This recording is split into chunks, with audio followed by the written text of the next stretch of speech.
story time. Please, Grandma soon started telling us stories. Yeah, sure.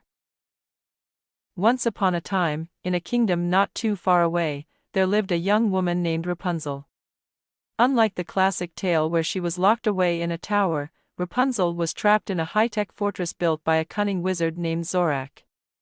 This fortress was filled with gadgets, screens, and intricate security systems designed to keep her inside. Rapunzel had long, magical hair that glowed with a brilliant light. It was not just beautiful, it held powerful magic that could manipulate technology. Zorak had captured her not just for her hair, but to harness its magic for his own nefarious plans. One day, as Rapunzel gazed longingly out of her fortress window, she noticed a small group of villagers gathering below. They were talking about a festival in the nearby town. With a deep sigh, she wished she could join them. Suddenly, an idea struck her. Using her magical hair, she hacked into Zorak's security system. The screens flickered as she accessed the fortress's controls. She turned off the alarms and opened the massive doors. Her heart raced with excitement. As she stepped outside, she felt the warmth of the sun on her face for the first time in years. She quickly made her way to the town, blending in with the crowd. The festival was vibrant, filled with laughter, music, and delicious smells. She felt free and alive. Zorak had realized she was gone and was searching for her. As the sun set, Rapunzel knew she had to return to the fortress before he caught her.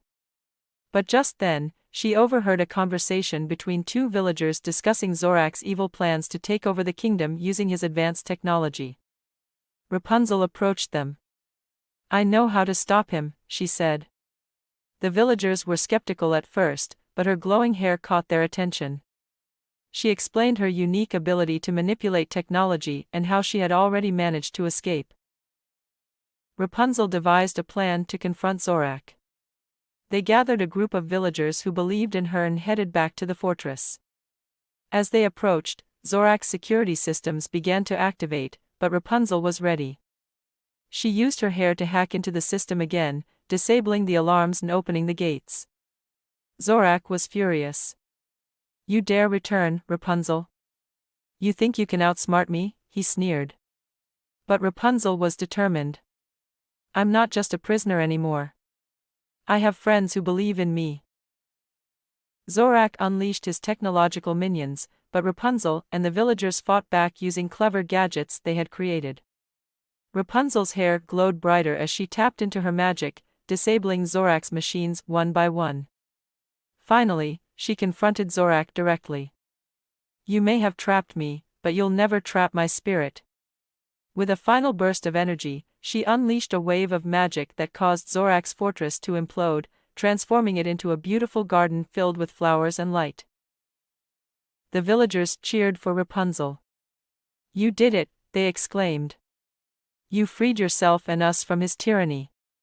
Rapunzel smiled, realizing she had not only gained her freedom but also the support of the community. Rapunzel decided to use her talents to help others. She set up a tech workshop where she taught villagers how to use technology creatively and wisely. They created inventions that improved their lives and made the kingdom a better place. Filled with laughter, friendship, and creativity. And Zorak?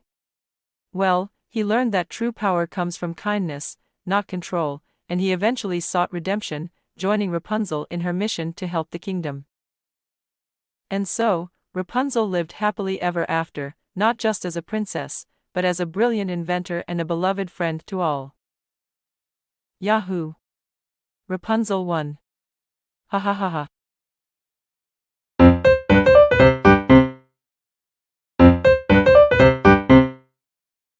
Subscribe to my channel.